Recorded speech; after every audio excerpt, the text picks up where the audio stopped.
It's easy to look at Instagram. It's easy to lay in bed and fantasize about walking in tomorrow and telling your boss to shove the job, right? It's so easy to be in that space.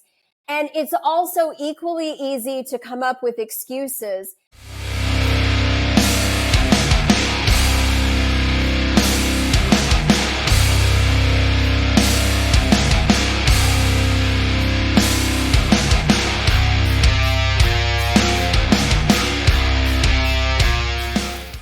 Welcome to another edition of the Ronin Mindset podcast. I am your host, Steve Didier, and today we are going to be talking about some really cool subjects. We're going to be talking about escaping the 9-to-5 matrix and corporate slavery. We are going to be talking about overcoming your limiting beliefs that prevent you from building the life that you want. We're going to be talking about running a business while traveling, one of my favorite subjects, and just being a digital nomad in general. And our guest today has a lot of experience in all of this. Alise Saunders, she's a former corporate slave herself. She escaped the matrix.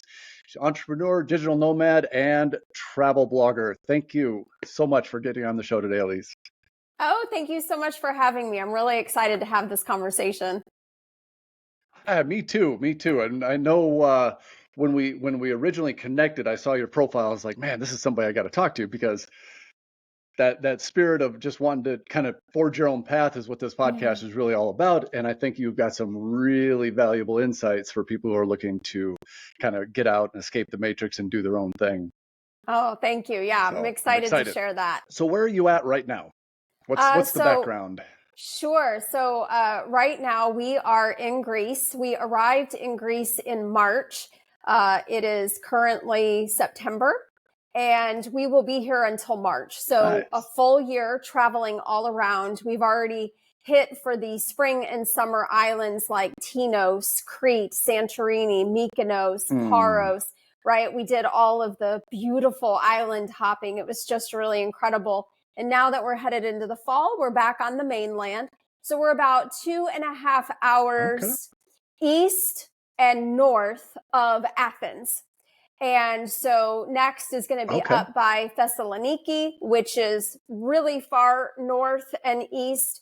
And we'll just kind of make our way west and then southwest until we get back to Athens in March. And then we'll head back to the United States. I love it. So this has been pretty much centered on exploring Greece and all that. Or have you ventured outside Greece and the rest of Europe at all, or just? In the past, not with this particular trip, because we were told by the consulate who gave us our visa that the visa is specific to Greece, and the only travel that we can do is within Greece, and we must then go back home. So, for example, we were required to not even have a layover in a different country. We were required to have a flight that took us from the U.S. directly into Greece, no stops. Same on the way back home. We are also not allowed to go from Greece to another country. Even if we had a visa, we are required to leave Greece and go back to the United States. That is a requirement of the visa. Yeah. I did not know that. I mean, visas are tricky because I'm in Thailand right now. I'm in Koh Samui. And right now, I've just got a 30-day visa. I'm going to check it out, but I have a feeling I'm going to extend. But I'm going to go jump over to Cambodia for a week, check out Angkor Wat, some of the ruins and the temples and the beaches. And I'll come back. But, you've got different types of visas here, too. You got the ones where you're good for 60 days, but no entry, re-entry, exit. You've got to be here. Or you can get a longer one that allows multiple re-entry if you want to travel. So yeah, it's always tricky. I just had to leave Vietnam because my visa was up, and I was like, I don't feel like leaving yet. But hey, if these are the worst of problems, it's not that bad. Well, that's what we said. I mean, originally we thought we'd kind of pop around Europe, but when we just knew immediately, both of us, the very first country internationally that we wanted to digital nomad in, while we have traveled other countries in the past, but for right now, digital nomading, we both immediately knew that we wanted Greece. And so when we talked to the consulate and they said, this is the right visa for you, but it means that you'll have to stay in Greece for the entire year. And we were like, oh, darn, gosh, that's terrible. oh, we have to Oh my travel God. Greece and all these amazing islands for a year. How terrible, Whatever so shall you do? I know. Yeah. Horrible, Just terrible horrible. problems. I know. Well, So I feel for we've you. I loved feel it. for Yeah. you deeply. Thank you. So, Thank you. Thank you. got Yeah. that support. So let's talk about your background, because Yeah. you used to be the 9 to 5, you used to be the Yeah. corporate climbing Yep. the ladder, and you broke out of that, obviously, and done a couple different things, Yes. as far as, businesses and things like that. But what was your mentality? Because a lot of people, look, a lot of you and I both know this, a lot of people are in that position and they're not happy. Like, there's nothing wrong with it. Hmm. I don't knock Right. on anybody who's, a lot of people thrive on that structure. I'm not that Yeah. type, Right. but I know a lot of people who really don't like it and they want to get out and they want to do something else, but it's always that I'm going to, next year, like, what was it? What was the mindset that made you finally pull the trigger on it and leave that safety net? It was an evolution. And honestly, I think that the universe just really pushed me so hard into it. Otherwise, I'm not sure that I would have had the epiphany ultimately. But yeah, I was in the corporate world. I had worked my way up without a college education to a six-figure salary. And we had the big house, we had the cars, we had the international vacations every year. And I just thought, oh my gosh, once I reach this precipice, right? Like the world was going to open up and there was going to be this magical happiness that rained down upon me. And I just had the belief, right? I mean, it sounds so stupid when I say it, but it really was a belief that I held. I feel like it's a belief that is perpetuated by society, that there's this point or space in your career where happiness exists and you just continue to work all your life to get there. Maybe it was just Yep. me, but I felt like that had been communicated to me in a lot of different ways. And when I reached this precipice of earning and achieving more than I ever thought, that 19, 20-year-old self, like never thought that I would be able to get to that point. But I did. Yep. And so I was like, well, looking around my whole life, seeing all of these corporate people, dressed to the nines, very busy, having this intention, this intensity of purpose and all of these things, right? The hustle and the bustle and the negotiating and all this stuff. And oh my God, it looked so sexy. And they all looked Hmm. so happy. I mistaked happiness, right? I realized that version of myself really had no idea what happiness looked like, first of all. I also thought that happiness was something that existed outside of myself and somehow you had to earn it, or you Yeah. had to be bestowed it. That it, just Mm. knocked at the door someday and walked in and okay, here it is. I had no Yep. concept that happiness was something that you created for yourself, right? That you could Yep. be in a crap hole and be absolutely blissful based on your mental state, your emotional state, your choices, and your intention. I really Yep. never understood any of that. And so, yeah, it was just this process that I was so unhappy that my body started to become physically ill, significantly, Mm. significantly ill. I had a compressed disc in my neck. That was kind of what started it. I had multiple issues with my teeth. Uh, Different dental work had to be done. And Yeah. then I started having like aches and pains in my joints. So they were diagnosing that as arthritis. I started having irritable bowel syndrome for years, right? It was just so significant. It was just horrible. And Mm. then woke up one day with my foot being numb and thought that was weird. And maybe it was just like a nerve issue, right? Thinking that maybe I Right. had like a pinched nerve or something. But do you think that I stopped and took care of myself? No. What did I do? I went to work. Of course I went to work. I couldn't feel my foot, but the job has to be done because you got another one. I got another one. Exactly.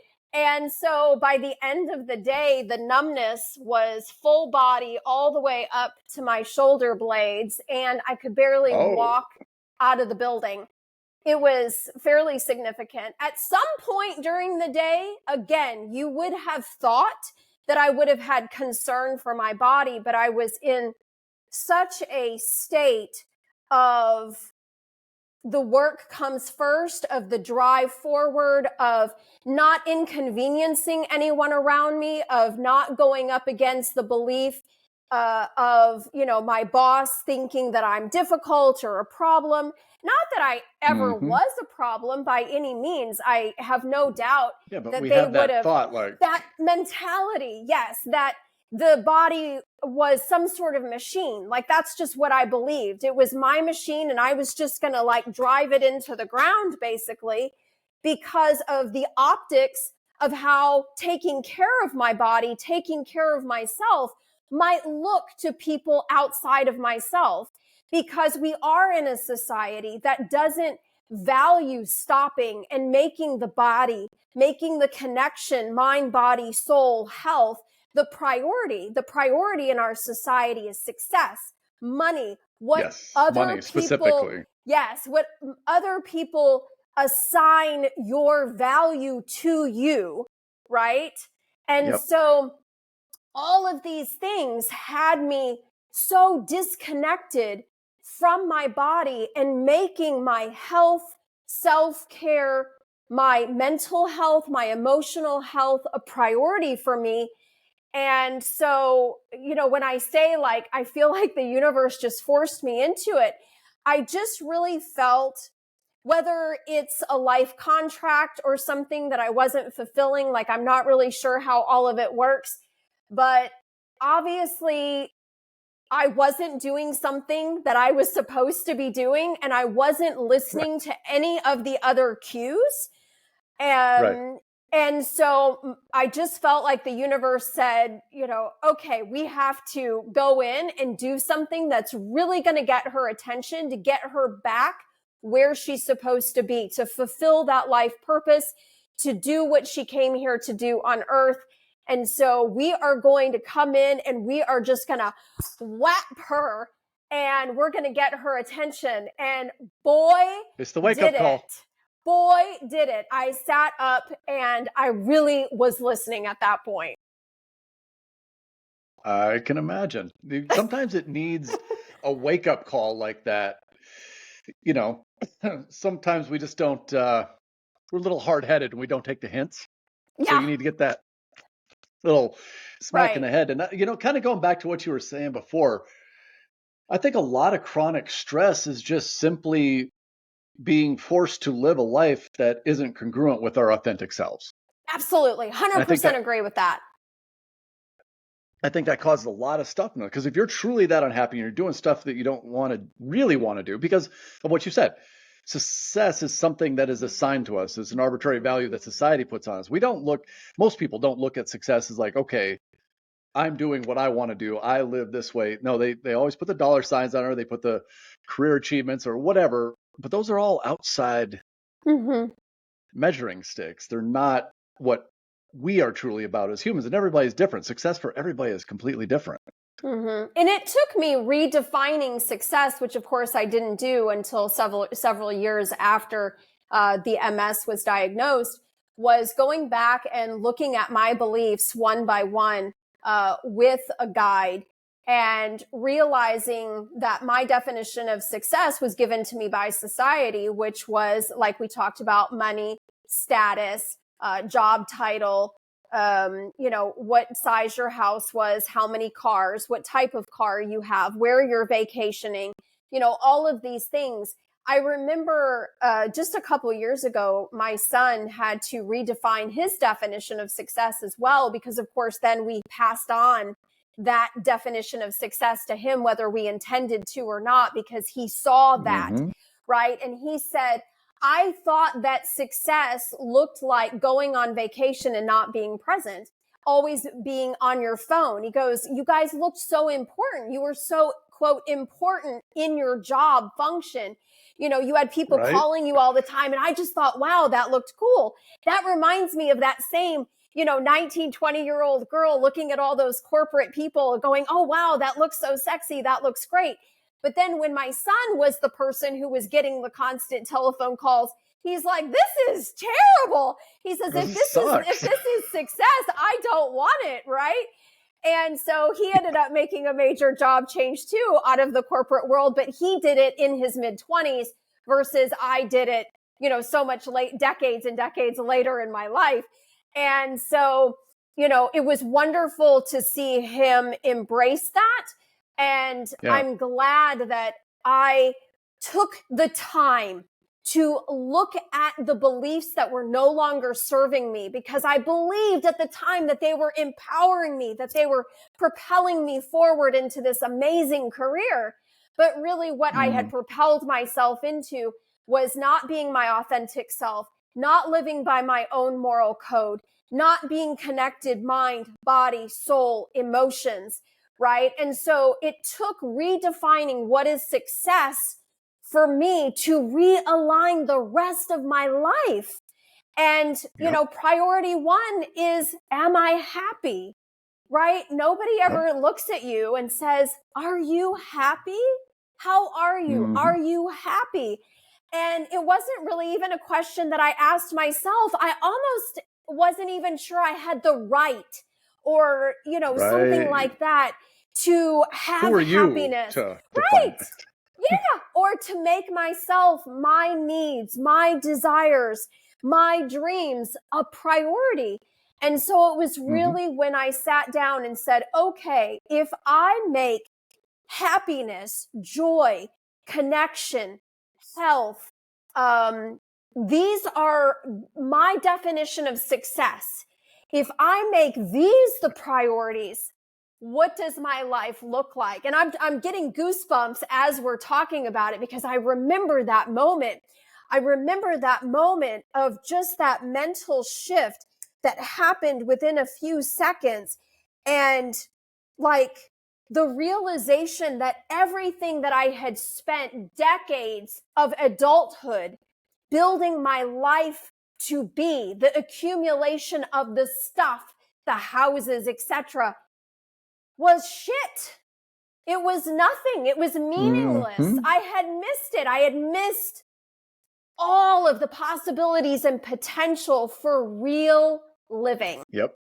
That's really powerful insight. I went through something similar to that because I had a very successful real estate business in Las Vegas, lost everything in the crash.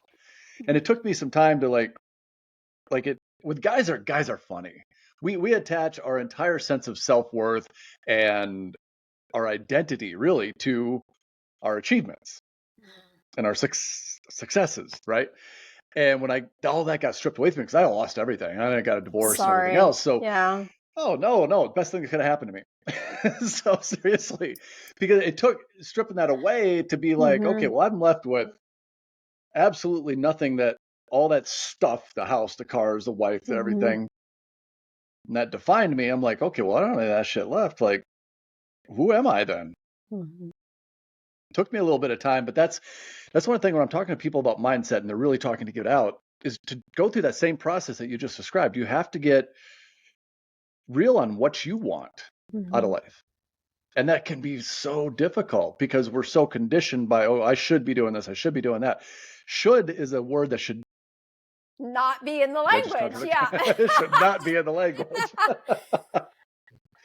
Because we end up comparing ourselves to everything and everybody and where we should be and what we should be doing. And that's really not, I mean, if that is fulfilling for you and that gives you a sense of purpose and happiness to drive and go up that corporate ladder, that's cool. I'm not knocking anybody, but the important thing is to follow what you truly want in your life, your authentic self. And it's remarkable to me how difficult it was to strip away all the white noise and get down to what I really fundamentally wanted out of life as a person. because we're taught that's selfish. That's crazy talk. You're talking crazy. I mean, how many times are we taught, oh, if you're a good person, oh, I hate that one. All these things, beliefs that we have cumulatively around what a good person is doing for others, right?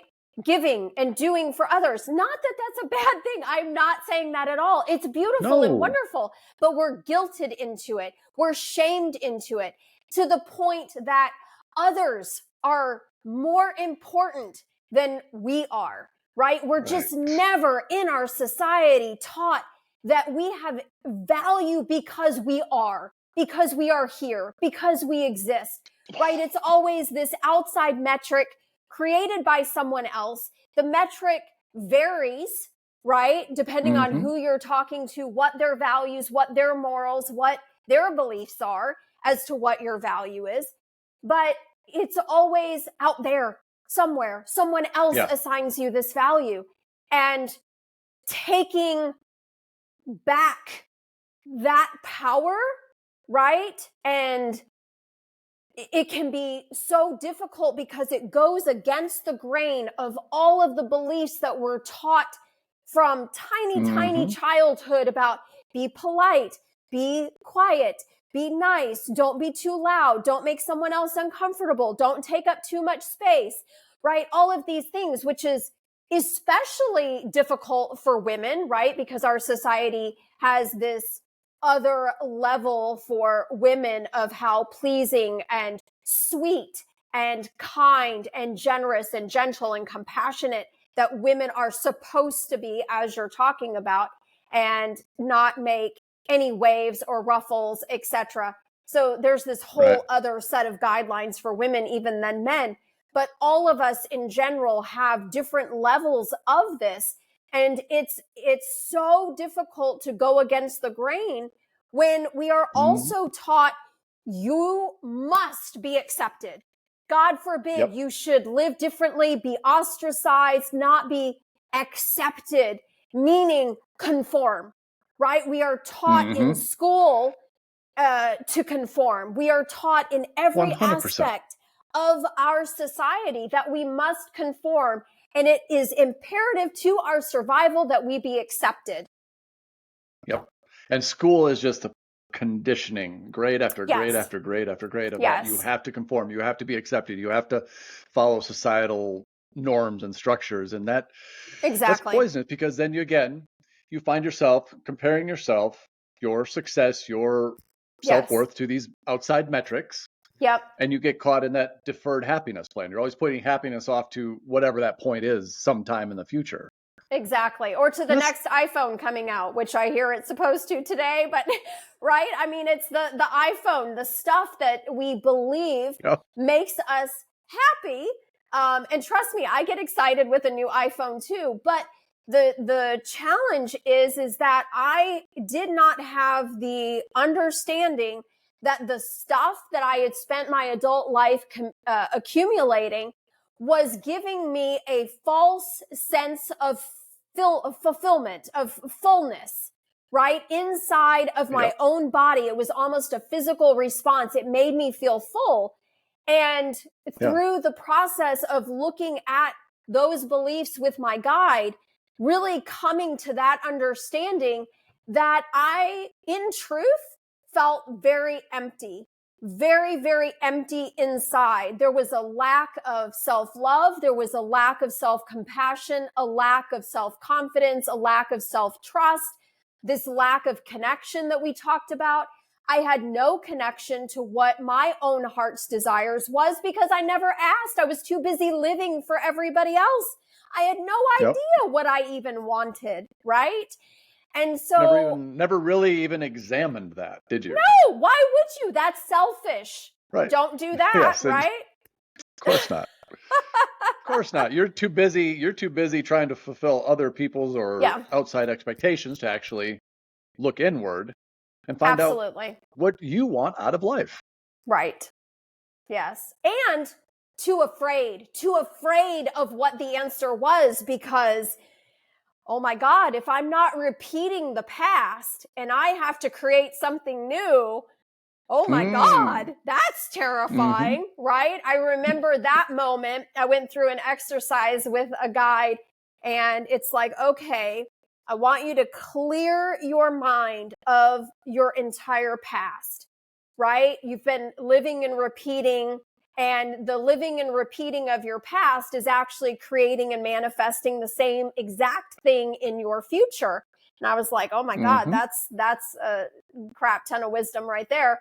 And so, Yeah. clearing the mind and imagining that I was looking at my past, and they said, okay, now I want you to turn around and I want you to look at your future, not manifesting and creating the past.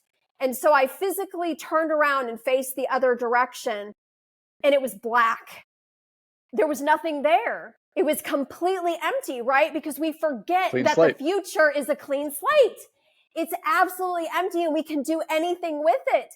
But because I had been conditioned to stay where I was, to just keep doing the same things as I had already done, this is safety, right? It's the Right. smart, responsible thing to do. And Mm-hmm. so when I turned around and I saw that blackness of I can create and do anything, it was terrifying. I was like, oh my God, I don't know what to Oh, wait, wait, wait, do. wait, wait, wait, wait. Yeah, it Yeah. literally was terrifying for me that very first time. Because like you said, who am I? Who am I Right. without all of these things that have defined me in the past, and not even knowing what I wanted in life? I had no idea what to fill that space with. So it really also was yet another Mm. process to connect.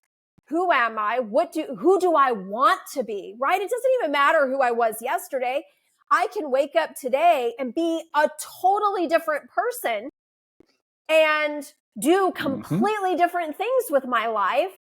But what is that? What is that I want to do with that life? That when you stop looking backwards, stop letting the past dictate where you're going.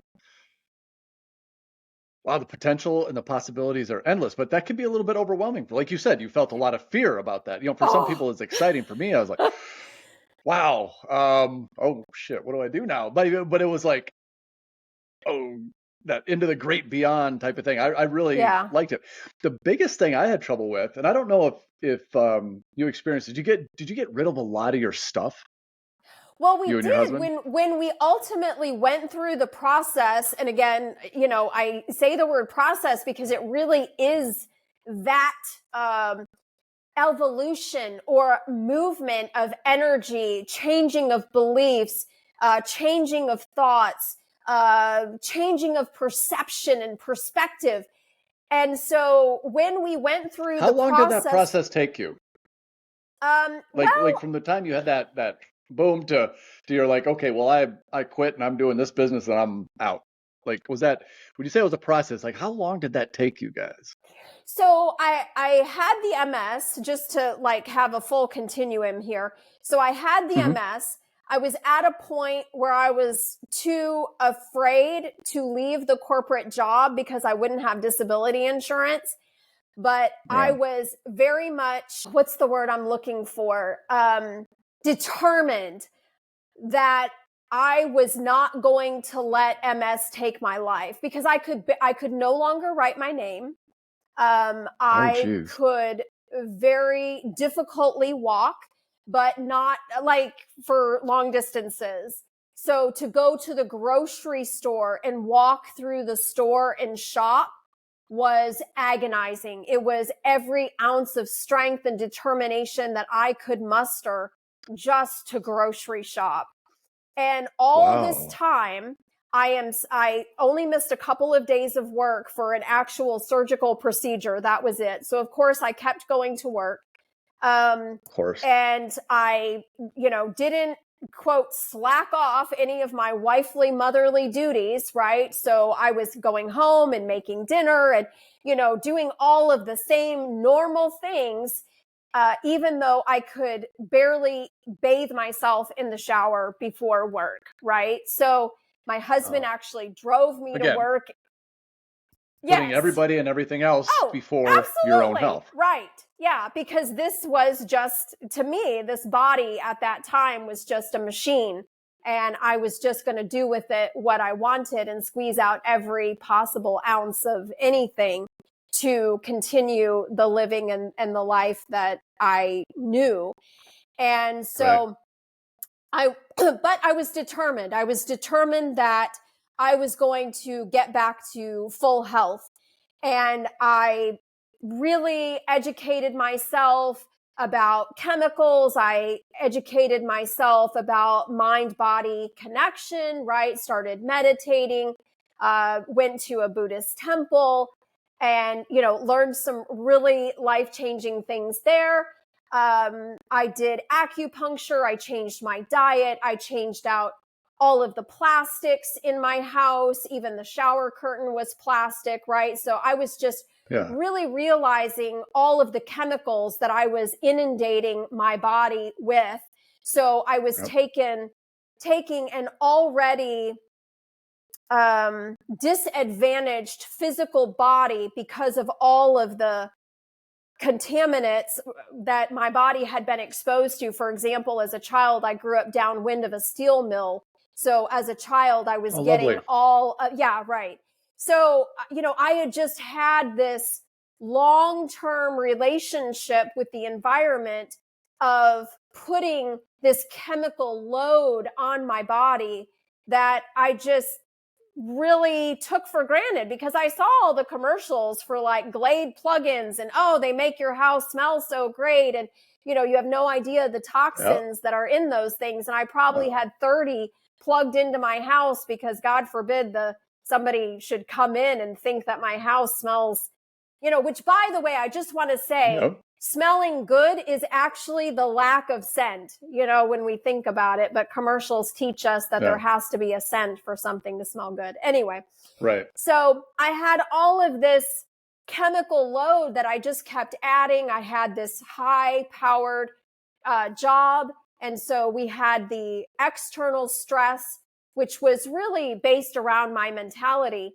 So I actually did self heal that lesion, that MS lesion. Nice. And I was able to do it mostly because the medical community took for granted that that would never occur to me. And what I mean by that is that when I was diagnosed with MS, nobody ever said, this is the way that you're always going to be. And thank God that they didn't, because I may have believed it. I left the office Right. saying, I have this determination. I'm going to do everything in my power to heal this thing and take my life back. And I'm going to have gratitude and do it completely different when I get well. And so Nice.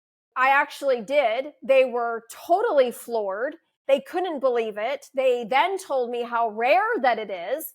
And that usually when you have one, then you start having many and et cetera. And it's this whole life process of never ending lesions that attack your body over the course of different points in your life. And so Yep. I also got in touch with a guide, right? And I talk about her on my website as well and the immense trauma healing work that we did. And it was because of delving into the unhealed traumas, going through the beliefs that the potential of what my life could be, right? Letting go of all the shoulds, letting go Right. of all of the societal expectations, beliefs that we've been talking about so far. And so it was through that work that I then made space and gave myself permission to sit down and start to connect to my own heart's desires. When I did that, Greg, my husband, started joining me in this play space of if we Good. could be doing anything right now, don't think about how much it would cost. Don't think about the technical pieces of that. Just Right. Just dream what would you be doing? together. Yep. Exactly. And so we started playing in this playscape of, we'd be in Greece, we'd be walking on the beach, we would feel the sand between our toes, the sun shining down, we'd be seeing that amazing, turquoise clear water, and, we're spending time and reconnecting in a way that we haven't in a decade, and we'd be having all this delicious food and meeting these great people, and we were doing that constantly on a regular basis. And so that was when we really realized how much we loved traveling. And that was our together heart's desire, was to do more traveling. It was an evolution then of the universe coming in and giving us little pieces of information that took us from that realization into letting go of our stuff, letting go of our lease, putting our cats in the car and what was left of our stuff and setting out on the road. So to answer your question about letting go of stuff, yeah, we gifted or donated like a U-Haul truck full of stuff to the Salvation Army. And we just have a very small 5x10 storage unit, which is like the size of a small closet, of photos, documents, art, things that we deem super important to us. And otherwise, everything else fit in our car, right? That was it. Everything else we let go. But it took time to get there. It takes time. It takes time. And for me, for whatever reason, even though I was excited about the limitless potential and possibilities, when it got right down to it of like, okay, I'm going to sell my house, get rid of my stuff. I sold a bunch of stuff. I donated a lot of stuff. I gave stuff away. But it was so hard. We don't realize the attachment we have to these material things. And you're right. I would find myself, okay, going through box. So, this is going here, and like this. Oh, I should keep. Like, why? Why? I don't need this. So I basically I'd have the same thing as you. I put about a 5x10 storage unit that had stuff that I just couldn't replace monetarily, like trophies from when I used to fight. All those little things that have a lot of meaning in our lives, but we can't just go rebuy. I got rid of everything else, and I put my dog in 2 suitcases and a box in the car, and I drove down to Mexico. So it was, but I remember kind of stepping outside of myself and being like, why is this so difficult to get rid of this stuff? It's just stuff. But but it was a process again too. You go through that process and kind of step into your new self and your new life. So Greg had a lot harder time.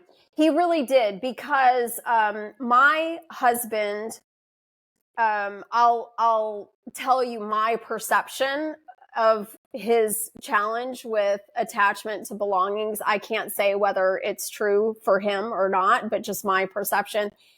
I believe that he holds the item to connect to the memory. So, for example, I lost you. I'm just going to wait and see if you come back a minute.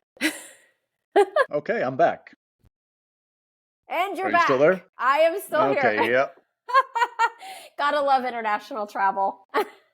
Yeah, apparently my internet just decided to blitz out for a second. So, but anyway, I'm sorry. We were talking about your husband's attaching memories to physical things, and kind of that was his difficulty in letting go. I think, right? And that's about where I dropped out. Sure. He had a lot of his possessions were the possessions of his parents. And they did a lot of international travel. He grew up in Hong Kong for like 25 years. And a lot of those possessions were accumulated during that golden age of Hong Kong. It was a very special time for him growing up internationally, the people that he met, the experiences that he had, what it meant to his parents and his siblings. And so understandable. Yeah. So letting go of then what his parents amassed during their adulthood right? Plus what he had amassed during his adulthood. I believe that to let those things go was to let go in a way that his parents are deceased, letting go of that time in his life, letting go of the physical belongings was somehow letting go of the connection to those moments, those people. And I think that that's why he found it so much difficult. So he found it so much more difficult. For example, me, we talk about it, like I have very little attachment to physical items, but I will still tell you that when I took out of my closet the things that I was going to take on the road and basically still had a full closet left, the thought of just taking all of that. And for a woman, I have a significantly smaller closet than the average woman because clothes are not a big thing to me, right? They're not part of who I am and how I present myself. Like I just don't have that care, but it still it took my breath away. I still felt pain in my body, very uncomfortableness, right? Of just taking all of this, the kitchen gadgets, things like that. Really not as difficult for me. These are just things. But what really got me through the difficult parts, whether it was letting go of attachment, letting go of the home base, which by the way, you don't have to go all in as a digital nomad. There's a million digital nomads and a million ways to do it. You can keep a home base if that's important to you. But for me and for Gregg, we made the decision to let that go. But letting go of the beliefs of stability, of roots, right? Our society says, oh, you have to have these roots. This is safety. This is responsibility, like all of these things. So coming up against, it was like every single move that we made between the decision of we want this life to actually getting on the road were all of these micro pain points of coming up against societal beliefs and indoctrination. You fell off again. I'm going to try and hold on to this thought till you come back. A moment. All right. Welcome back. I have not had a single problem with the internet here. I mean, I've only been here, 4 days or something like that, haven't it? But I think there's a storm coming in that might have something to do with it. Probably so. That happens to me too. But I was saying that, there's all of these micro pain points in between that we really came up against the societal beliefs and the indoctrination that stemmed all the way back to when we were tiny kids, right? That we really had to overcome. And the one thing that we both, specifically me, I can speak for myself, held on to was I was constantly saying to myself, what do you want more? Do you want this thing, right? Do you want to hold on to this physical thing, or do you want that life? Because I also had made the decision, I'm not getting anything bigger than a 5x10. Gregg kept trying to talk me into something bigger. And I'm like, no, we can make it work, right? We can make this work. There's no reason that we need something bigger than a 5x10. That's just giving into the attachments and not forcing ourselves or supporting our growth by hitting this head on, right? We're here. Let's do it now. And so we made it into the 5x10. No need to get anything bigger. We took what was left, used that for the first 2 years of our trip around the United States. But then when we went to go international, and I'm sure you experienced this too, now we're going from a carload to a couple of suitcases. So there was that moment it's a whole again, different ball game, right, of paring everything down. And of course, we travel with our 2 cats. We traveled in the US with them. They're here with us in Greece for the year. And, we have to carry a lot of crap. It's like traveling with toddlers, right? We got scratch posts and all that, their food, et cetera, et cetera. So, to pare it down into 2 suitcases, letting go of the things that 2 years prior were our most beloved possessions, that we needed this to be comfortable and happy while we traveled, to let go of The some bare of that. minimum. Yes, was yet another attachment process. It's strange to me how we get attached to things. But like you said, you get to the bare minimum, and then you can get down a lot more. Because I'm Yes. literally at 1 suitcase and 1 carry-on. Good And for that's it. you. And that includes all of my lighting equipment that I carry with me Nice. and everything else. So it's I try to do the mobile podcast and do as best I can with the lighting and all that. But it's I have 1 overweight suitcase and that's it. That's amazing. So let me ask you this. You went through your particular process. Mhm. What would you advise for someone who's living that life? They're not feeling fulfilled. They know there's something else out there. They want to break free of that. Now, short of getting MS and getting that level of a slap up the side of the head, Right. how would you recommend that somebody in that situation approach wanting to escape from a mindset and perspective and kind of getting ready? Right. I would say, first of all, connect to what you do want. I think that a lot of people, very much like me, the people that I work with who want to create this digital nomad life, where they get stuck first is that they don't know what they want. Second, they have a lot of limiting beliefs around what is possible for them. And then they get stuck in what I see as excuses, right? If I can't find a digital nomad job, then I don't have to push myself to do it, right? It's easy to want this life. It's easy to look at Instagram. Whoops. Sorry, I don't know. So yeah, you were saying it's easy to want that life. It is. It's Or easy to say that you want it. Yes, it's easy to look at Instagram. It's easy to lay in bed and fantasize about walking in tomorrow and telling your boss to shove the job, right? It's so easy to be in that space.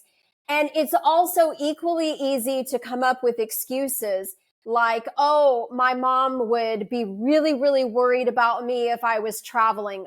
I hear, oh, but I have kids. Oh, but I have this, right?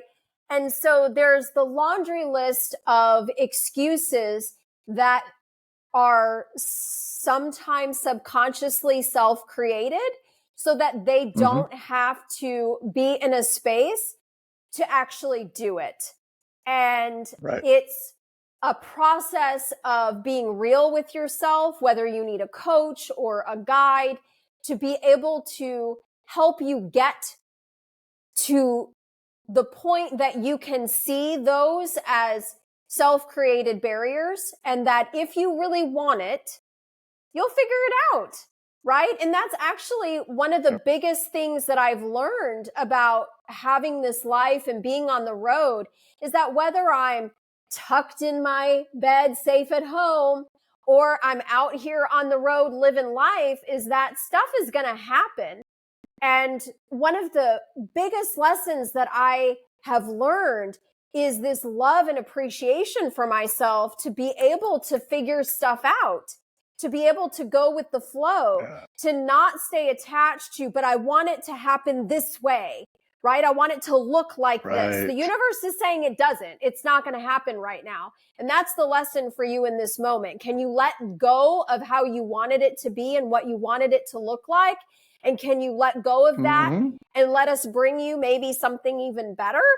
And so now I'm at that point. But the girl, 2.5 years ago who was getting ready to set out on the road, I did not have a lot of those abilities. I wanted to, but I was still very much trying to control everything. And it was one of the Just benefits. let go. Yes, it was one of the benefits that I saw of I want this life because it's going to force me to let go of the control. It's going to force me to go with the flow. The universe is going to present all of these opportunities for growth and learning about myself, about my partner, that I never would have gotten if I was in the same four walls in Dallas, Texas. It was never going to happen. And so my advice to people is to go through that, connect to your heart's desire, decide. That's the big thing. You have to decide. It's not this wishy-washy, oh, that would be nice, right? Right. You've That got dreamy to, sort of, oh, that looks so cool. yeah, you've got to claim it for yourself and say, this is what I want. This is what I'm going to build. And you envision what that life looks like. And then you work through the steps, like work backward, right? Until you get to where you are. Now you see the steps between where you are and what you want. And now you know the steps and the process to work toward, whether it's a little bit at a day, whether you decide next week, to donate it all and get out on the road, whether it's a couple of years, whatever that process is for you, you just start to work those steps. You allow yourself to make changes along the way because you're going to grow and change. And as you're working these steps, other things and other opportunities might come in, and you stay open to that. You try to recognize when you are getting in your own way so that the fears are coming in, telling you this is a terrible idea, and you stay steadfast and you work through those fears. Why is this coming in? What purpose does this have for me? Does this empower me? Is it disempowering me? Right? We've got to talk with ourselves. We have to love ourselves. We have to be compassionate with ourselves through this growth process, because it's not just about getting on the road. The good part is the part in between, from where you are today to where you are actually going to get on the road or do the thing that is your heart's desire. It's the journey, not the destination. And society has that so backward as well. So don't rush it. Love it. Embrace it. Rock it. Dance with it. Cry with it. Whatever you have to do, go through that process. But start. Yes, but start. Claim it. Decide. This is what I claim. And get to it, get busy, right? Yep. That's the thing. Like when I'm talking to people about this kind of thing, the three questions that I have people pose themselves is, what do I really want? Mm-hmm. And that seems like a very, very simple question on the surface, but it's a tough one. And I suggest people take time with that. Nobody really knows. We have been so detached. We've gone through it. But what do I really want? How badly do I want what I want? Mm-hmm. And what am I willing to do to get it? Yep. Because there's a difference between that I'm going to do it and that, well, I kind of like it. It's fun to think about. I can go on, I can kill some time at the office looking at Instagram and dreaming about traveling, if that's what you want. But how bad do you really want that? Is it just something that's kind of fills your time? Or is it something that burns in you that you absolutely have to have? And then once you figure out those things, what am I willing to do to get it?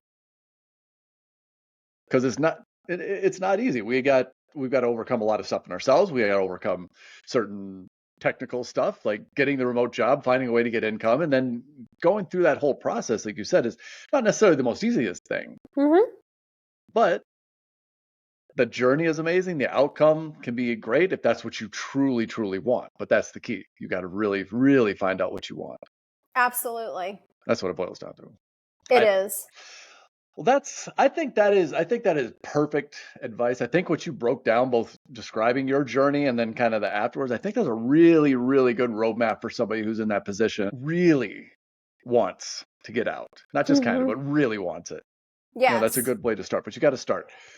I had a couple other questions for you too. Like, I know, let's switch from a more of a philosophical approach to this to the nuts and bolts. Yes. Now, I know you started some businesses, becoming a digital nomad means a lot of different things to people, but from a nuts and bolts sort of perspective, what approach did you take, and then what would you recommend? for people? Sure. So as I mentioned, we went all in, right? No home. We traveled for 2 years around the United States in our car, yes, with our 2 cats. And I had built a successful bookkeeping business. So that was my digital nomad job, if you will. I had, so let's go back in my timeline. I was at the corporate job and I self-healed the lesion. I was feeling well. I really wanted to transform my life. I had you made the decision. I made the decision that I was going to leave. I made the decision that I was going to put my health, my mental, emotional, physical health as a priority. And I didn't exactly know what all of that was going to look like at that time. But I remember thinking, I have to go into business for myself, which, by the way, was never something that anyone in my childhood or my adulthood ever suggested to me, which is so sad. It was always just communicated through actions and words of the people around me that I was always going to work for someone else. And while I was getting that traditional path. Right, exactly. While I was working at this corporate job, I started to interview for other jobs, thinking I just need to get out of this one, right? And grass is always greener on the other side. And even though I was incredibly talented and gifted, it just never occurred to me to operate my own business until one day it just did. I was like, what if, right? Like, what if I start using all of these talents and gifts for myself, which was a terrifying prospect because I also felt like society creates this fear around entrepreneurship that larger businesses are safer during during big events, right? So if we think of like 2008 or, other economically difficult times in our society, I went, oh my gosh, thank God I work for a big company. I have job security, et cetera, et cetera. And I was afraid. I was like, what if something happens and I am an entrepreneur? I don't have a safety net. I don't have all of these things that a big corporate job, because they have deeper pockets, can kind of carry the business through those difficult times. And so part of my evolution of being was to let go of that and to say, I can sit here in this life that is not making me happy, or I can take the calculated risk and bet on myself, my abilities, my skills, etc., and build something of my own that could be even better, right? I could have it all. I could have happiness. I could have health. I could have balance. I could live and work to my moral code, not someone else's. I can take time and focus on my health and all of these things. And so I just kind of threw it out there to the universe, and I still can't exactly remember anymore the timeline of micro instances that occurred, but I basically remember getting an email in my email box about this bookkeeping course. I don't know. Maybe I Googled entrepreneur jobs or something, and some Google something attached it, and suddenly I'm getting an email. Like, I have no idea how it happened.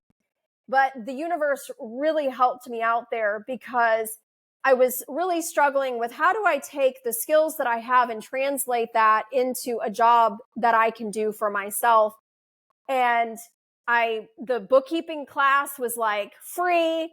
And, just to kind of give you a taste of what the whole course was going to look like. And basically the bookkeeping course walked you through how to be a bookkeeper, what it was all about, how to build your own business, how to get clients. Like, it was A to Z, right? And I thought, oh my gosh. Wow. And it was the perfect translation of skills. It just was absolutely perfect. And so I attended So it the kind of course. matched what you were doing in the corporate world. In a way, yes. And with my previous experience, because I had been a controller for Hilton Hotel Corporation. I'd been an HR director. I'd been a regional director of revenue management for another company, which was about creating and generating revenue, not from a sales perspective, but from a strategic perspective.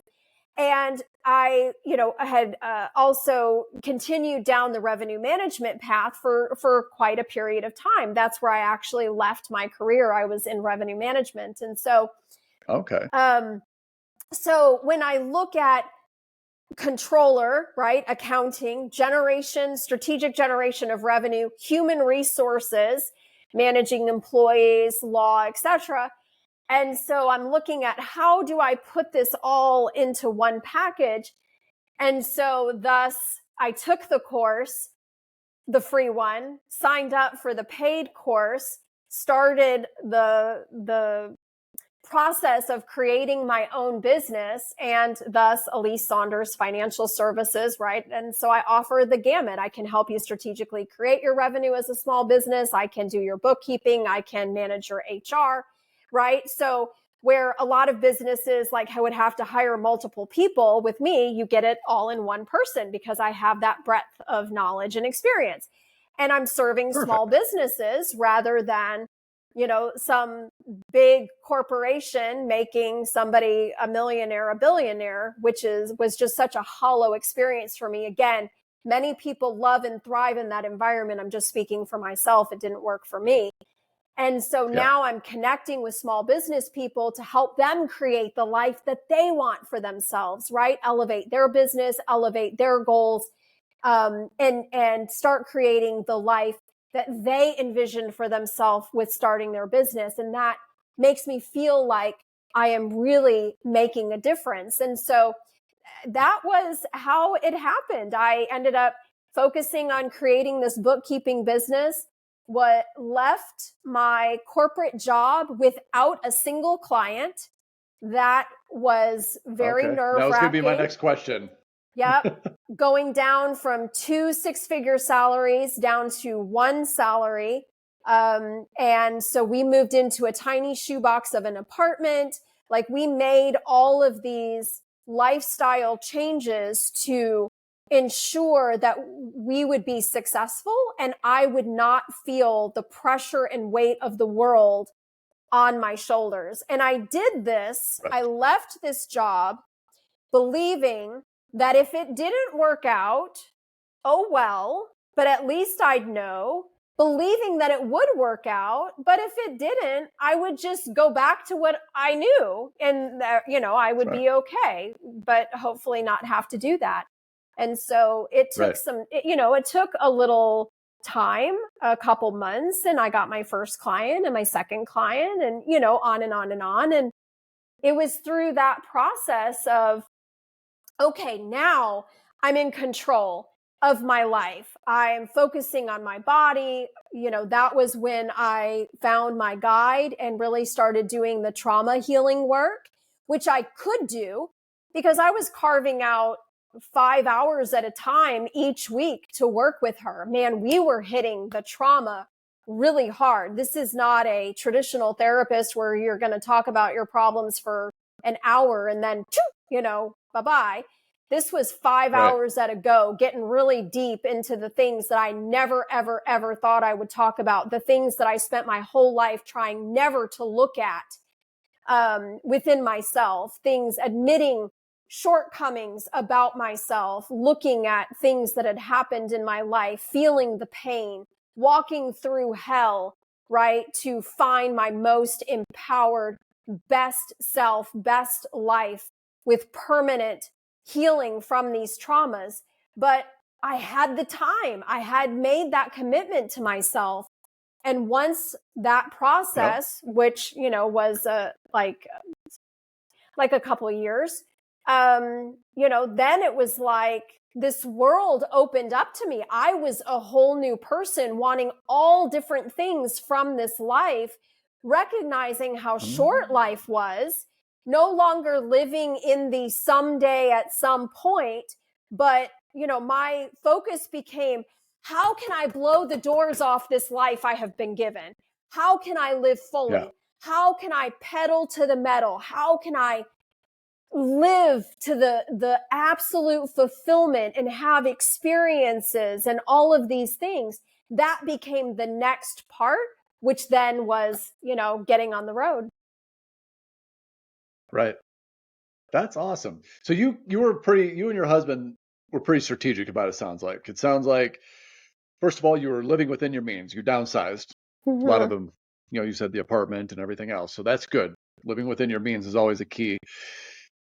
You kind of stepped it down. You quit your job, focused on the business while he still maintained a salary. And then once Mm-hmm. you got that up and road, then he was able to quit as well. And then you were able to, because you've got a travel blog, you've got, Mm-hmm. a lot of different stuff going on now, but I it's all do. independent. Does your husband work with you on those things, or did he start his own thing, or what's Yeah. So when we got, the when situation with that? we were going through the process of, in that playscape of imagining where we would go and what we would be doing and all of this, and I told you that the universe kind of presented these micro aha moments that kind of got us to what we have built today.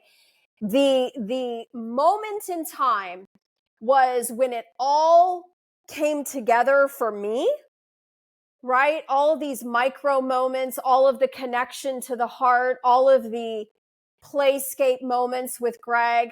So I sit him down one day and say, I have a crazy idea.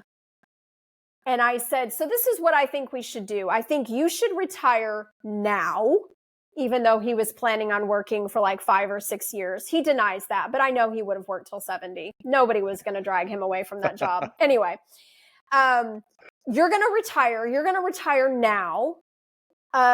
We are going to donate pretty much everything we own. We're going to let go of this apartment lease. We're going to pack what's left, you, me, and the cats. We're going to pack it into our car, and we're going to travel for the next year or two, and then maybe we go international. And we do it until we don't want to anymore. And I love it. to say that there was a little bit of apprehension from him. A little bit of pushback. He did what I normally hear from clients, which is, that sounds great for when I retire. And that was exactly what he Putting it said. off. Yes, at some future point in time. Gregg had a particular experience in his life where his parents had these beautiful travel dreams for their retirement. And unfortunately, his mom got cancer and she passed away. And it always bothered him that his parents kept putting off that happiness, that togetherness, that connection, that really living life the way they wanted to until that future point, and they never made it. And so I brought that up and I was like, let's not be your parents. Let's do it. And let's do it now. Right.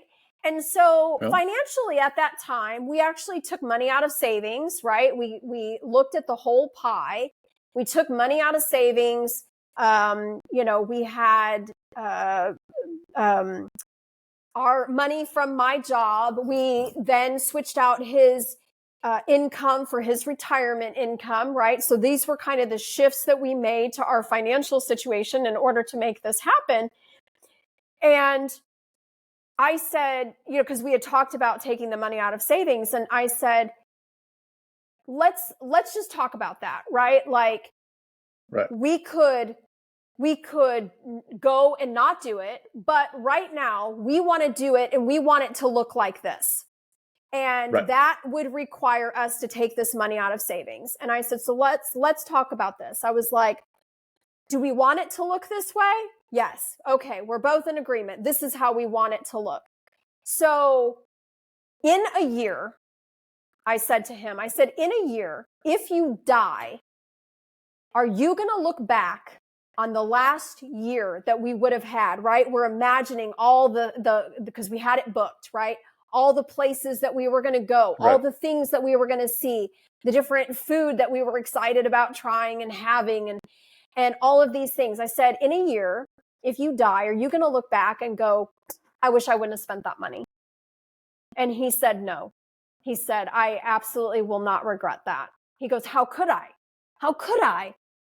And I said, well, then that's it. I said, then that's what we're going to do. We're going to take this money out of savings. And, this is what our financial plan for the first year is going to look like. And off we went. It did. We did end up doing a test trip, right?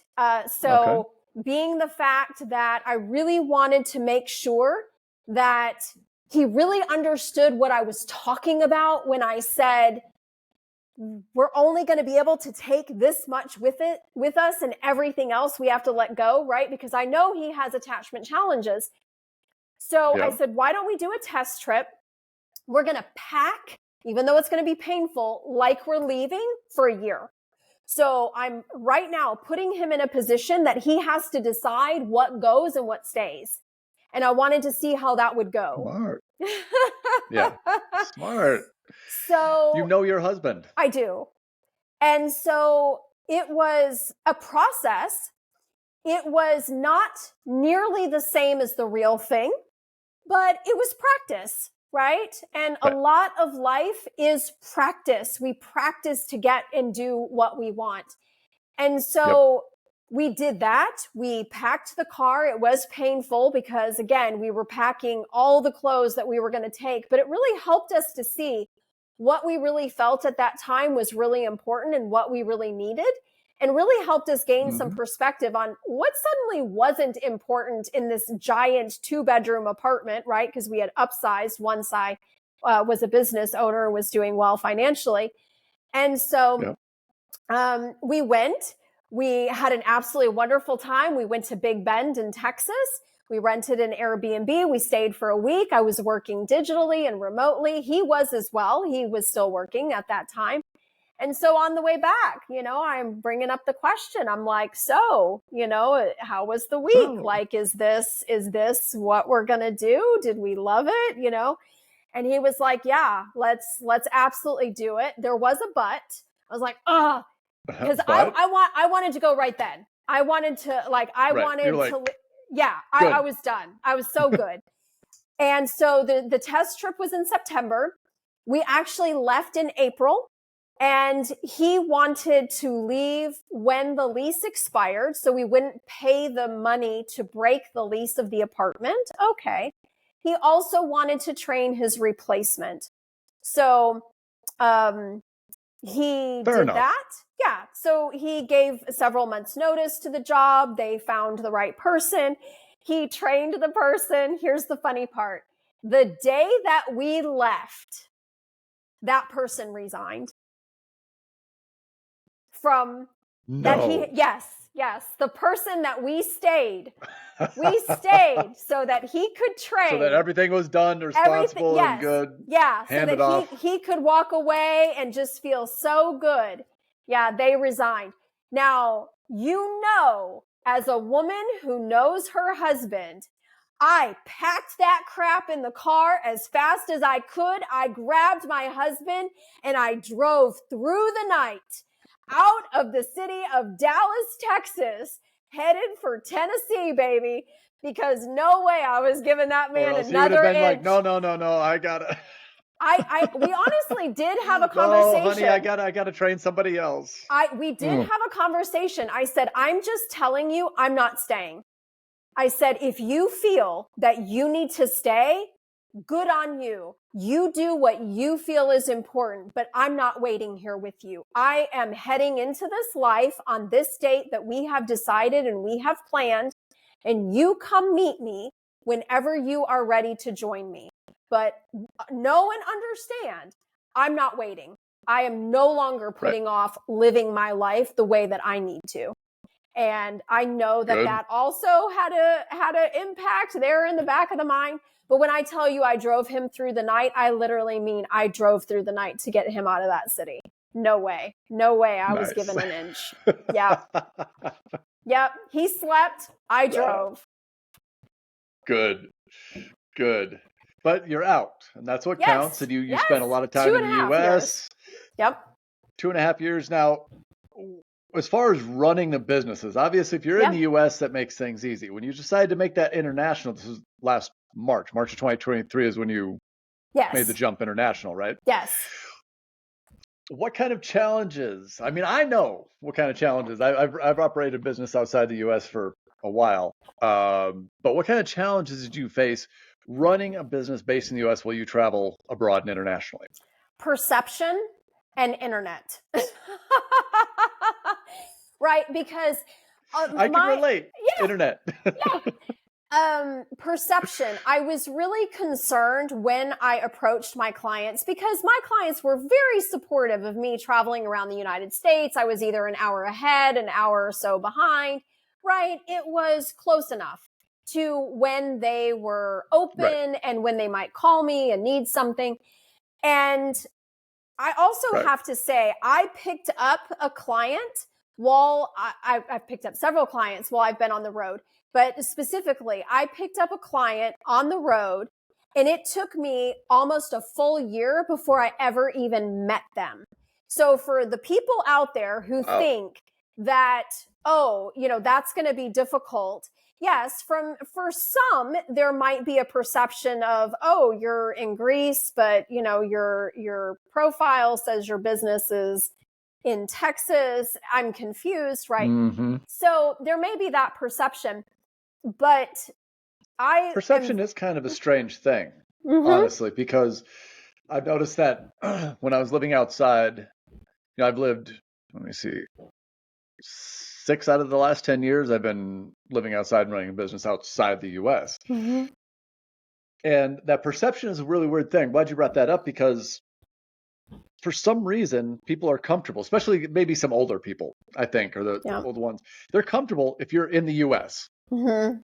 You step outside the US, even though your phone signal's good and your internet's good or whatever, and you're still in full communication, they're still like, yeah, but why? That doesn't Right. make sense. Are you doing something sketchy? It's Right. like, Almost like you're no, a like why? scam My question is like, artist. why wouldn't I be? Right. Yeah. Right, right. And Yeah. it's like it took me a while to adjust to dealing with that kind of mentality. I'm like, why would you be outside the US? I'm like, why wouldn't you if you had the chance? you know, Exactly. it's kind of strange how people react to that. Yeah, it's like, are you a scam artist? Are you really legit?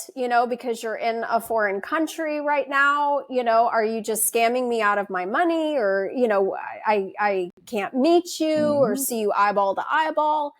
At the end of the day, that's not my client. That's not the person that No. is my person.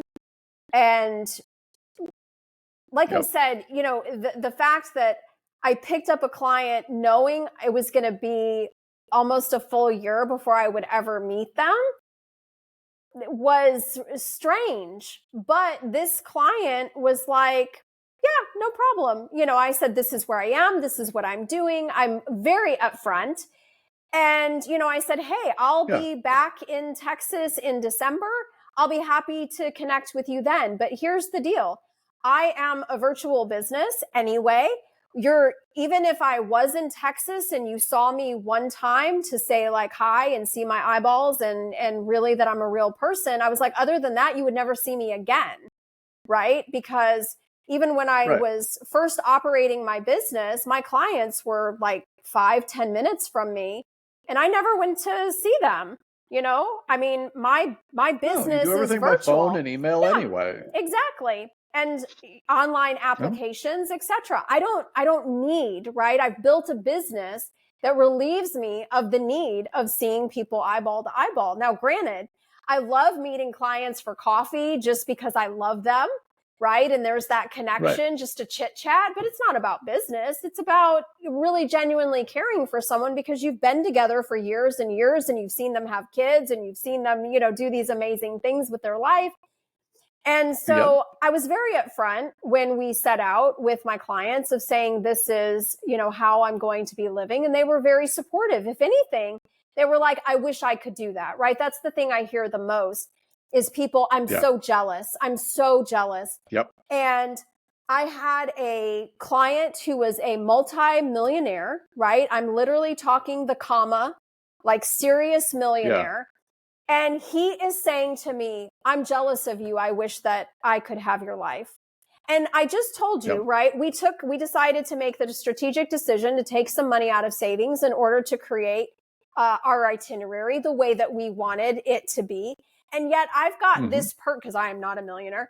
I've got a person that has commas in their bank account who's saying to me that they're jealous of me. I'm thinking, dude, you can have this life it's so easy, right? Instantly. I mean, my gosh.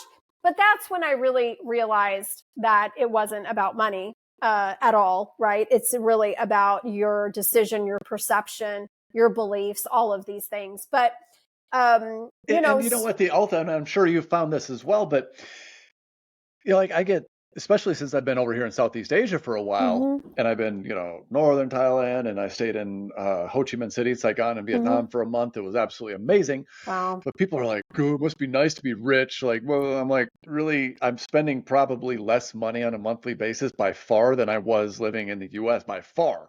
Like, because I went to a restaurant, the 77th floor of the tallest building in Vietnam.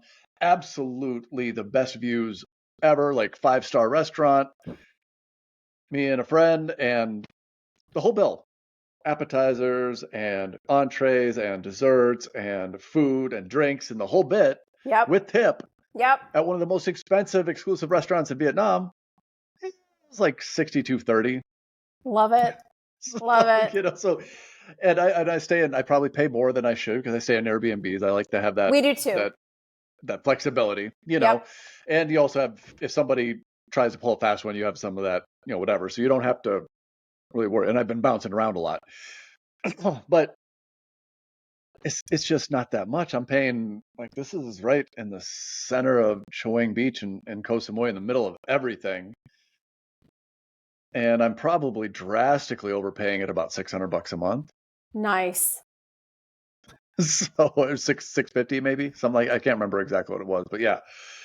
And okay, is it the biggest luxury? No, my place in Vietnam was in a high-rise condo with a whole view of the downtown skyline, and it was nice. It was guard gated and security and reception and the whole thing.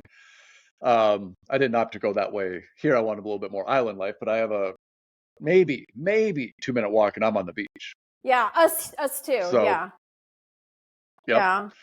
So, I mean, you have this lifestyle that people look at, especially on social media or anything like that. They're like, oh my God, it must be nice, must be real. You're so rich. I'm like, I wish. I mean, I'm doing okay, but I mean, it's like, it doesn't take millions of dollars to fund an absolutely amazing. I was paying $3,000 a month on my apartment in Phoenix. Right. And the opposite of that, the digital nomad life, I think, has a bad rap of being young people in their 20s on a dime budget. We don't. We are very comfortable. We eat at nice restaurants. We go on activities, whether it's we want to rent a boat or we want to go on a tour. That's not me, right? I help people who have remote jobs or who want to create a business to be able to support their digital nomad lifestyle.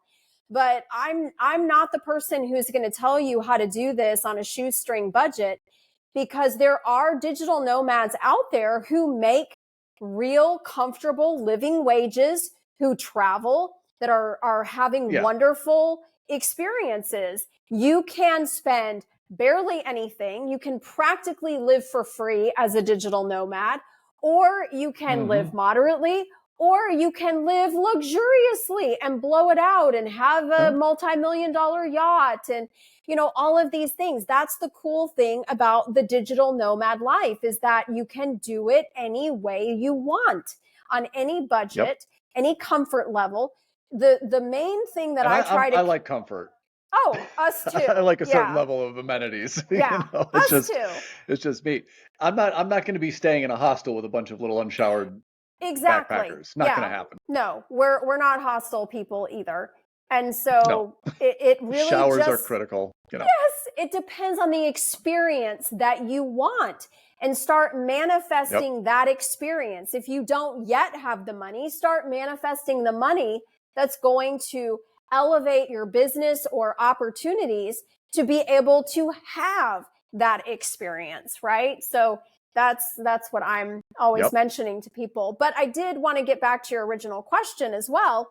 So when I decided to come to Greece, and I was very nervous about telling my clients I was hopping over the ocean, and the Mm-hmm. resounding support was overwhelming. Oh, that's great. Oh my gosh, that's fantastic. Of course, I had this whole Love plan. it. I had a spreadsheet of time zones for them, so that they could see their time zone and the times of day, right? And so basically I was just explaining this is optimal actually from a digital nomad perspective, because I have the whole day.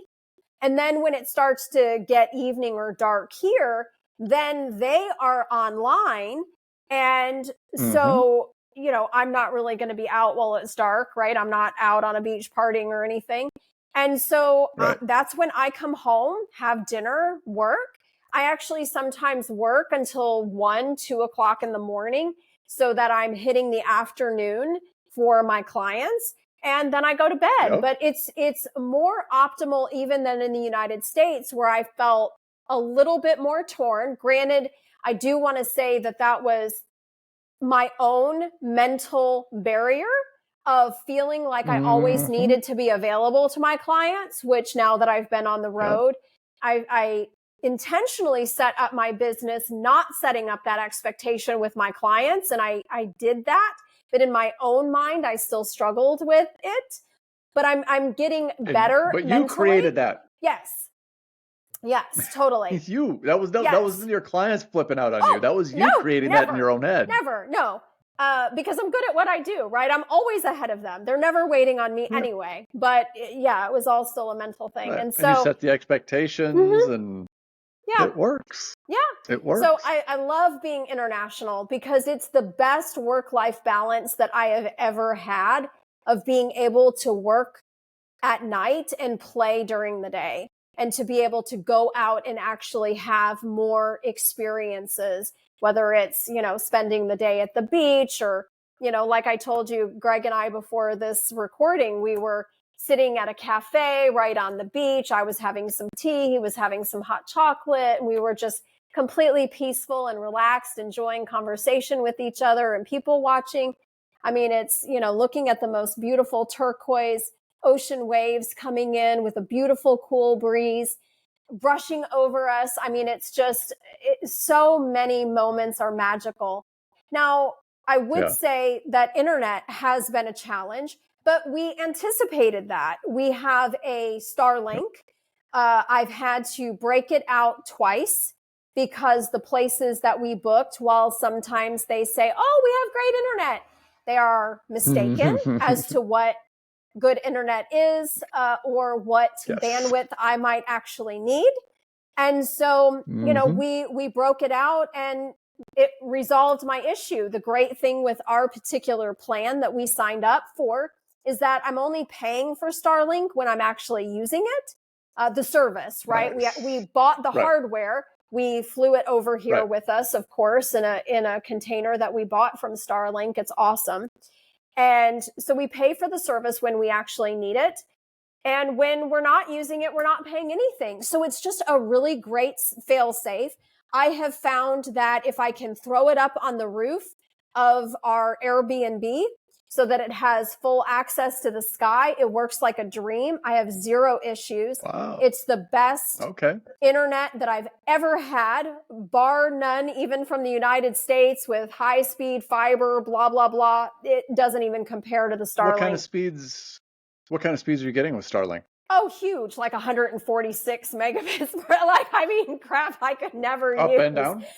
down? It really just depends on where we are. So, when Okay. I had it available on Crete, it was different than on a different island. But I also want to say I loved it because here I am in the middle of the ocean on sometimes really tiny islands, and boom, I have the best internet around. So it's really turned out to be a great solution. Okay, I'm gonna check into that. I think because that's one of the reasons that I've been doing the Airbnbs, because you could communicate with them before renting. I have them send me a a screenshot of their speeds, do a test and all that. Because I'm very, very careful because I need that good internet. Because like you said, oh, we have great internet. Well, 10 megabytes is not great internet. I don't. Right. It's like when I showed up here, yeah, maybe for you, but I need like 100 up and down. Right. And like when I got to this place, the guy. And I wasn't as stringent and thorough as I was. I'm like, okay, what is it? And he was like, oh, 300, 300. I'm like, okay, cool, perfect. I'm like, can you test that? And he's like, oh, they'll test it and whatever. And then I ended up, okay, I had to go because I was booking last minute, of course, because I'm like, I don't figure out where I want to go until I like, okay, I think I'm gonna go here.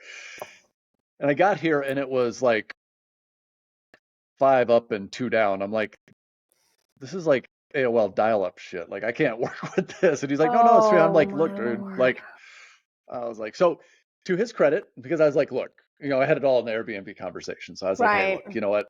I told you this is the most important thing to me. Everything else is secondary. I need to be able to work.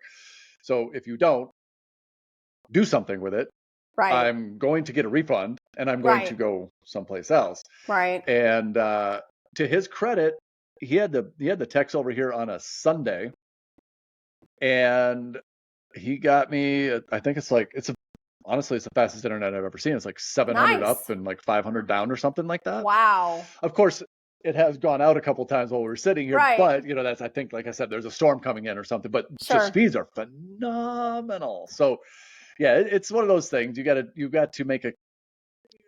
have to be a little bit flexible internationally with internet, I found. But that Starlink sounds like a really cool solution, especially if you're going to be someplace that's a little bit further out from very modern places, or if you're like on an island way out in someplace. Sounds like a really good solution. Yeah, and I did check the Starlink map to make sure that most of Greece was covered under all of their plans, right? So anybody looking into that should look at the map. But Starlink has a bunch of satellites up there that the satellite connects to. It takes me minutes to set it up. It's not difficult. It's really just a plug and play. Boom, I have internet. We were in a situation where we had to put it into a parking lot because we couldn't put it up on the roof. And so we put it in the parking lot next to our Airbnb, so I had a fence here. I had a mountain range here. And so it really, and I had a mountain range on this side as well. And so there wasn't a lot of space, but it still was great. I mean, I would have a blip every now and then, but even with the limited visibility to the sky, it still outperformed anything that I would have gotten otherwise, right? So by no means did I limp along. I was fully sufficient. Everything worked great. It would just be, every now and then, like maybe every hour and a half, something would open a little more slowly, but like no big deal. I wasn't having apps not open or things error out or anything like that. We were streaming devices, movies and things. So it really, because you have to look at, my business comes first, right? That's where the money is going to support this life. So while Starlink was a little bit expensive to buy the original equipment, having it, just that peace of mind of knowing whatever Airbnb I get to, if the internet isn't exactly what I need, I don't have that worry, right? And it's just that peace of mind is just tremendous. I love having it. And the coverage is fairly extensive. When I plugged it in on an island in Greece, I was like, oh man, I hope this works. If it doesn't, I'm so screwed. When I was on some of the islands, they don't have internet cafes, right? And Greece is actually known for having lower internet speeds than some other European countries. So it is something that I knew that I might encounter. And I was just so glad when I plugged it in on this island and pointed it, it does its whole rotation thing to find the best satellite. You're watching it move around by itself, and then you watch it connect. And I was just like, oh, thank God it worked. The plan that we created, however many months ago, just in case this happened, the plan worked. And that was just wonderful. I was so excited. That's awesome. I'm gonna check into that, because that, especially if they're bringing up that kind of speeds, if you get 100, I could even do the podcasts with that. Yeah. And that is phenomenal. That's phenomenal. But I would say, oh, go ahead. No, go ahead. I was just going to say, but I would say that those are really just of owning a business and being international. Those are really like the only concerns, that I can think of. I mean, everything else is just building life as you want it to be. Yeah. Well, in right along with that vein of building life how you want it to be, I'm going to ask you one last question. Okay. And what is the biggest change in you, like mentally, emotionally, spiritually, between doing your 9 to 5 thing and chasing that corporate clam ladder and living the international digital nomad sort of lifestyle? What has been the biggest change in you? I'm alive.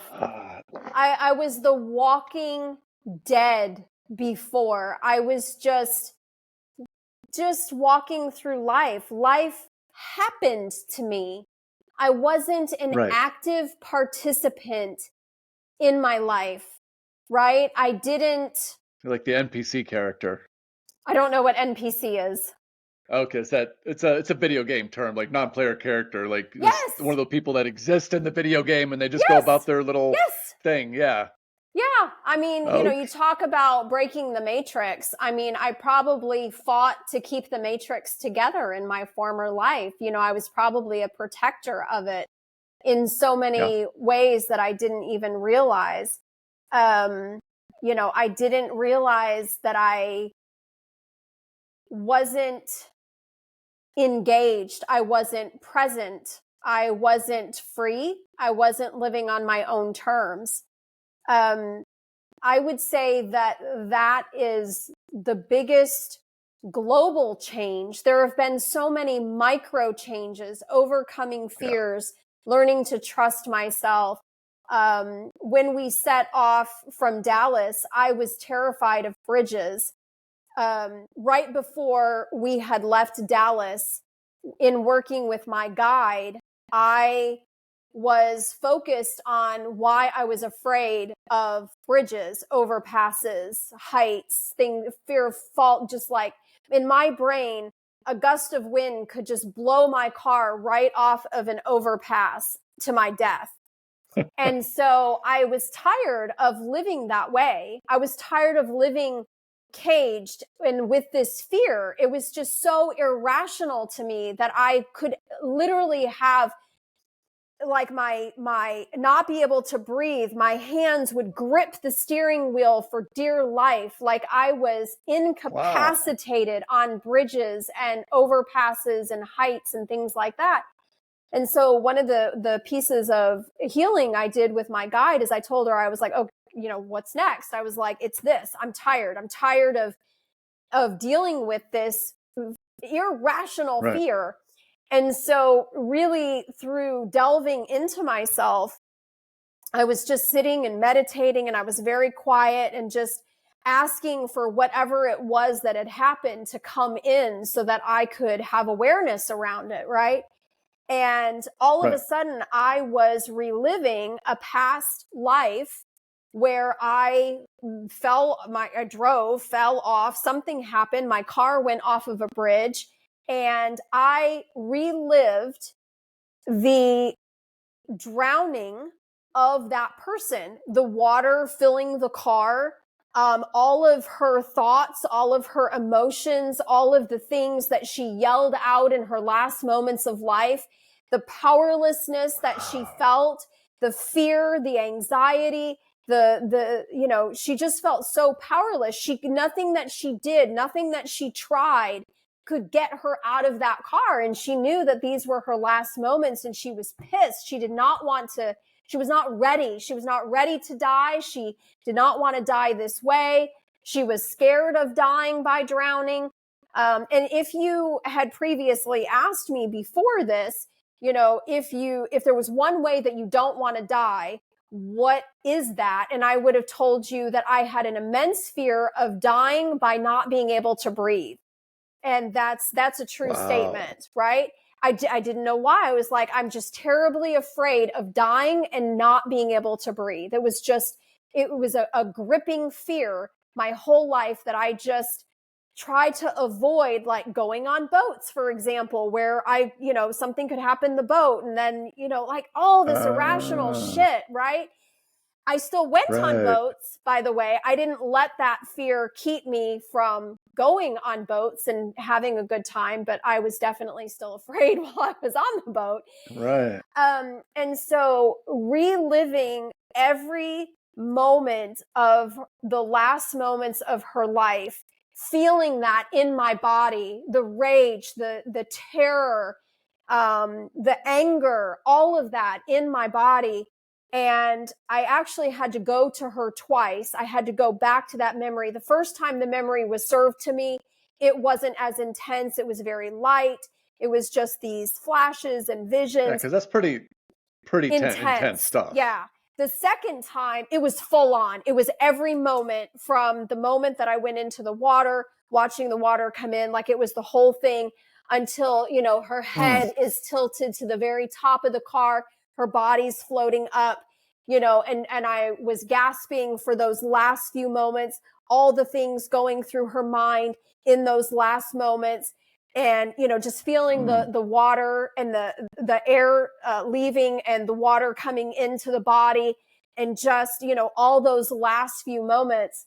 And so just really, luckily I had my guide with me, which is why when you're doing this type of work, I really recommend having a skilled person to help you through this.